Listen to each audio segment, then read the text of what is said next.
नमस्कार, मैं अजय साहू और आप देखना शुरू कर चुके शोरगुल टाइम्स। कहानी सीक्रेट अमीरजादा के इस एपिसोड में जिनेश इस वक्त थोड़ा डिप्रेस था। वो सोच रहा था अगर उसने जिंक के साथ ग्रुप ना किया होता तो अपने ग्रुप से वो ही क्वालिफाई करता। मुझे कोई फर्क नहीं पड़ता, मेरा निशाना तो इस वक्त सिर्फ जियान है, मैं उसे हराना चाहता हूँ, प्रतीक ने कहा। उसकी आंखों में फाइटिंग स्पिरिट साफ नजर आ रही थी। निर्वाणा की फाइट टॉप 16 के फाइटर से थी। वो इजिप्ट का फाइटर था और उसकी पावर्स के बारे में सब जानते थे। ये निर्वाणा की लास्ट फाइट थी। इस फाइट का रिजल्ट ही डिसाइड करेगा कि उसके ग्रुप से कौन अगले राउंड के लिए क्वालिफाई करेगा। सबको लग रहा था कि इजिप्ट का फाइटर जीतेगा, पर आहान और निर्वाणा ऐसा नहीं सोच रहे थे। Relax, you can do it, Aahan ने कहा। Yes, I will do my best, Nirvana ने कहा। अगर निर्वाणा ये मैच जीत जाता है तो उसका अगला मैच डैनी के साथ होगा। अगर वो डैनी के अगेंस्ट भी जीत गया तो उसका अगला मैच आहान के साथ होगा। प्रतीक और निर्वाणा, तुम फाइट में अपना ध्यान रखना। तुम्हारा मैच मेरे दुश्मनों के साथ है। डोंट बी केयरलेस, आहान ने कहा। उसे डर था कि अगर वो दोनों केयरलेस रहे तो उनके साथ भी बुरा हो सकता है। फ्रेडी ने तो कुछ बातें की थी आहान के साथ और स्मिथ ने उसे जान से मार दिया, तो प्रतीक और निर्वाणा तो उसके साथ ही थे। वो उनके साथ कुछ भी कर सकते थे। आहान नहीं चाहता था कि जो फ्रेडी के साथ हुआ वो उन दोनों में से किसी से साथ हो। क्या आहान के दुश्मन बदला लेने के लिए प्रतीक और निर्वाणा को मारने को कोशिश करेंगे? इस एपिसोड की शुरुआत कुछ इस तरह से होती है। चलिए अब जानते हैं इस एपिसोड में आगे और क्या नया होता है। आहान जियान और डैनी को आज ही फाइट करने के लिए कहता है।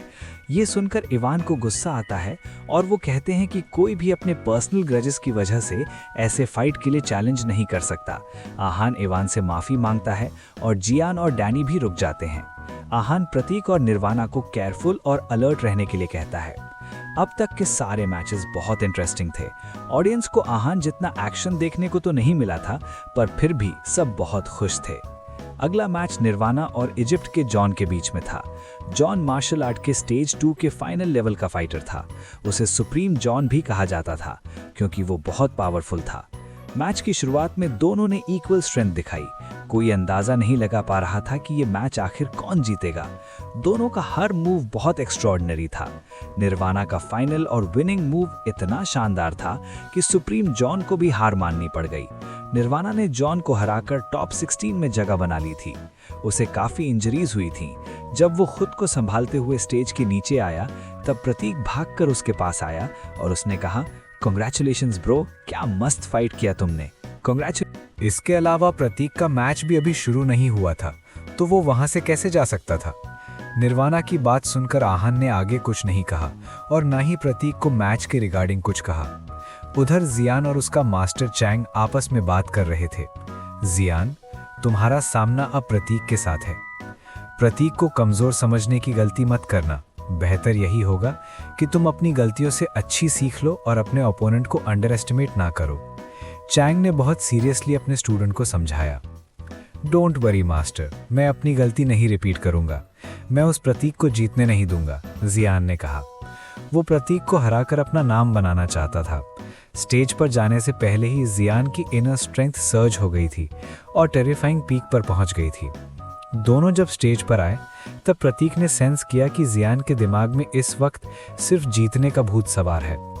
प्रतीक ने अपने आप को अच्छे से प्रिपेयर कर लिया था। मैच शुरू होने से पहले जियान प्रतीक को मॉक करने लगा। उसने प्रतीक को वार्न करते हुए कहा, यंग मॉन्क फ्रॉम इंडिया, हाँ, मैंने आज तुम्हें जान से मारने का मन बना लिया है। अभी मैच शुरू नहीं हुआ है। अगर तुम पहले ही मेरे सामने हाथ जोड़कर माफी मांग लो तो मैं तुम्हें बख्श दूंगा। प्रतीक को जियान की ये बात सुनकर बहुत गुस्सा आया। वो मार्शल आर्ट्स को लेकर ज्यादा सीरियस नहीं था और ना ही उसे कभी इतना गुस्सा आया था। वो हमेशा बहुत केयरफ्री और खुश रहता था, पर इस वक्त उसकी आंखें बिल्कुल लाल थीं और उसने गुस्से में जियान से कहा, मैं जब यहाँ आया था तब मुझे इस कंपटीशन में कोई इंटरेस्ट नहीं था, पर अगर इसका मतलब तुम ये समझते हो कि मैं इंडिया का नाम खराब होने दूंगा तो तुम गलत हो। वैसे भी तुम आहान के दुश्मन हो, मैं तुम्हें आसानी से कैसे जाने दे सकता हूँ। यू आर सच अ फूल, अब मरने के लिए तैयार हो जाओ, जियान ने कहा। बातों में नहीं, फाइट में ध्यान दो, ये तो वक्त ही बताएगा कि क्या होता है, प्रतीक ने कहा। Next fight begins officially. दोनों को आर्ग्यू करता देख रेफरी ने कहा, वो नहीं चाहता था कि यहाँ लाइफ एंड डेथ फाइट की अनाउंसमेंट हो जाए। जैसे ही फाइट शुरू हुई, दोनों की एनर्जी पीक पर थी। दोनों एक दूसरे पर अटैक कर रहे थे। गो टू हेल, जियान चिल्लाया। वो जितना जल्दी हो सके उतना जल्दी इस मैच को जीतना चाहता था। वो भागकर प्रतीक के पास गया और उसकी छाती पर किक किया। प्रतीक ने उसके अटैक को डॉज करने की कोशिश की, पर ऐसा हो नहीं पाया और उसका बैलेंस बिगड़ गया। प्रतीक 8-10 कदम पीछे हो गया और उसके मुंह से खून निकलने लगा। वो अपने आप को संभाल पाता उससे पहले ही जियान ने उसके फेस पर पंच किया। स्टेज के नीचे आहान, जिनेश, निर्वाणा और वीआईपी सीट में बैठे जाकिर बहुत परेशान हो गए थे। इन चारों के दिल की धड़कनें बढ़ गईं। प्रतीक के मास्टर गोपाल के माथे पर पसीना था और वो बस प्रार्थना कर रहे थे कि उनके स्टूडेंट को कुछ ना हो। जियान का अलग अटैक बहुत स्पीड में। वो नहीं चाहता था कि उसका बदला लेने के लिए प्रतीक अपनी जान गंवा दे। अभी तक हुई फाइट से अंदाजा लगाया जा सकता था कि प्रतीक जियान से नहीं जीत सकता है। ऐसे में हार मान लेना बेस्ट ऑप्शन था, पर प्रतीक ने ऐसा नहीं किया, बल्कि उसने खुद को संभालते हुए कहा, ब्रो, मैं भले ही आप जितना स्ट्रांग नहीं हूं, पर मैं ऐसे हार नहीं मानूंगा। I will fight. इतना बोलते हुए वो खड़ा हुआ और उसने जियान पर अटैक करने की कोशिश की, पर जियान पहले से तैयार था। उसने हवा में अपना पैर घुमाया और प्रतीक को छाती पर किक किया। प्रतीक की बॉडी में एनर्जी नहीं थी, इसलिए वो अपने आप को संभाल नहीं पाया और वहीं पर गिर गया। प्रतीक, आहान चिल्लाया। आहान, निर्वाणा, जिनेश, जाकिर और गोपाल अपनी अपनी जगह पर खड़े हो गए। प्रतीक की हालत देखकर उनको बहुत गुस्सा आ रहा था। गिव अप, रेफरी ने कहा। जियान विंस द फाइट, रेफरी ने अनाउंस किया। जब प्रतीक ने रेफरी का फैसला सुना तब उसका दिल बैठ गया। वो जियान से इस तरह हारना नहीं चाहता था, पर अब जब रेफरी ने रिजल्ट अनाउंस कर दिया था तो अब वो कुछ नहीं कर सकता था। मुझे नहीं पता था कि तुम इतने कमजोर हो। ये तो शुक्र मनाओ कि मैंने अपनी पूरी स्ट्रेंथ यूज नहीं की, वरना तुम कब का ऊपर पहुंच गए होते, जियान ने प्रतीक को ताना मारते हुए कहा। जियान की ये बात प्रतीक के दिल में चुभी। वो जियान को जवाब देना चाहता था, पर इंजरीज की वजह से वो कुछ बोल नहीं पाया और बेहोश हो गया। उसे बेहोश होता देख आहान का दिल जोर से धड़कने लगा और वो अपने दांत पीसने लगा। आहान को ऐसे देखकर जियान ने उसका भी मजाक उड़ाया। चिंता मत करो आहान, वो मरा नहीं है। मैंने अपनी पूरी स्ट्रेंथ यूज नहीं की और उसकी जान बख्श दी है। तुम भी अब अपनी बची कुची लाइफ एंजॉय करो, क्योंकि जब हमारा मैच होगा तब मैं तुम्हें हरा कर ये साबित कर दूंगा कि इंडिया की younger martial art generation useless और लूजर है। रियली? तुमने अब अपनी सारी हदें पार कर ली हैं। अब मैं तुम्हें जान से मारने के बारे में सोच भी नहीं रहा हूं। अब मैं तुम्हारी जिंदगी मौत से भी बदतर कर दूंगा। तुम मुझे खुद बोलोगे कि इससे अच्छा तो मुझे मार ही दो, आहान ने कहा। वो कभी इतनी बात नहीं करता था, पर जब वो इतनी बात करता था तब बहुत कॉन्फिडेंटली बोलता था। इस वक्त उसकी आवाज में कॉन्फिडेंस के साथ गुस्सा भी था। प्रतीक को बेहोशी में देखकर वैसे भी उसका किलिंग इंटेंट पीक पर पहुंच गया था। आहान और जियान के बीच में जो मैच होगा उसमें या तो आहान जिंदा बचेगा या फिर जियान। इस वक्त सबके दिमाग में बस यही एक बात थी। इस वक्त जियान अपनी जीत को बहुत एंजॉय कर रहा था। वो आहान का और मजाक बनाना चाहता था, पर तभी उसने देखा कि वीआईपी सीट से जाकिर उसकी तरफ चलकर आ रहे थे। उनके साथ ही गोपाल भी अपनी जगह से उठकर आगे आ गया था। जियान को लग रहा था कि कहीं गोपाल उस पर अटैक न कर दे। तभी चैंग वहां आया और उसने कहा, मास्टर गोपाल, आप जाकिर सर के सामने मेरे स्टूडेंट पर अटैक तो नहीं करेंगे ना? ये बात सुनकर जियान का कॉन्फिडेंस लौट आया और वो मुस्कुराने। ये तो कुछ भी नहीं है मास्टर। कल जब मैं आहान को हराऊंगा तब मुझे चैन मिलेगा, जीएन ने कहा और अपने मास्टर के साथ वहां से चला गया। ये मैच आज का लास्ट मैच था। अब सब पार्टिसिपेंट्स के रेस्ट करने का टाइम था। अगले मैचेस एक दिन बाद होने वाले थे। आहान, जिनेश और निर्वाणा भी प्रतीक के पास आ गए। इस वक्त प्रतीक जमीन पर बेहोश पड़ा था। उसे बहुत सीरियस इंटरनल इंजरीज हुई थी, इसलिए उसे कोई हाथ नहीं लगा रहा था।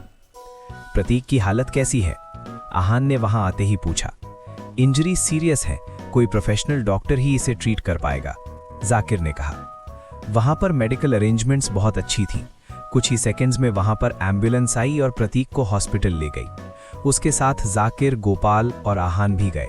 प्रतीक को ट्रीट करने के बाद डॉक्टर ने बताया कि उसकी हालत बहुत खराब है और उसे कुछ देर होश नहीं आएगा, पर जिस तरह की उसकी इनर स्ट्रेंथ है वो जल्दी ही ठीक हो जाएगा और घबराने वाली कोई बात नहीं है। ये सुनकर सबने चैन की सांस ली। डॉक्टर को थैंक करने के बाद वो लोग वहां से वापस कंपटीशन एरिया में आ गए। जब जिनेश को प्रतीक की हालत के बारे में पता चला तब उसने गुस्से में कहा, आह, मेरा मन कर रहा है मैं उसकी जान ले लूं। कुछ दिनों में प्रतीक और जिनेश की बहुत अच्छी दोस्ती हो गई थी।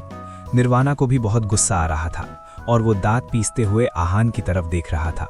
वो आहान के कैरेक्टर को जानता था और उसे पता था कि प्रतीक को इस हालत में देखकर वो चुप नहीं बैठेगा। जाकिर सर, गोपाल सर, मैं प्रतीक की इस हालत का बदला लेकर रहूंगा। मैं जीएन की ऐसी हालत करूंगा कि वो जिंदगी भर याद रखेगा, आहान ने कहा। उसके और प्रतीक के बीच रिश्ता बहुत कॉर्डियल था, इसलिए वो प्रतीक को इस हालत में नहीं देख सकता था। वैसे भी प्रतीक की ये हालत कहीं न कहीं उसकी वजह से ही हुई थी। दोनों सीनियर्स आहान की बात से सहमत थे। जाकिर ने आहान को वार्न करते हुए कहा, आहान, जीएन को अंडर एस्टिमेट करने की गलती मत करना। जितना हमें पता है उसने जेनेटिक पिल्स कंज्यूम की है, जिसकी वजह से उसकी कॉम्बैट स्ट्रेंथ बहुत बढ़ गई है। उससे फाइट करते वक्त तुम्हें बहुत केयरफुल रहना होगा। हाँ, मैं जानता हूँ, आहान ने कहा। वो जेनेटिक पिल्स के फायदे और इफेक्ट्स के बारे में जानता था। प्रतीक की इस हालत का बदला आहान जीएन से कैसे लेगा, आगे जानने के लिए बने रहिए हमारे चैनल शोरगुल टाइम्स के साथ। बस इसी के साथ ये एपिसोड समाप्त होता है। इस एपिसोड को आगे बढ़ाते हुए कल फिर मुलाकात होगी। आज के लिए इतना ही। अब कल तक के लिए इजाजत। नमस्कार, धन्यवाद।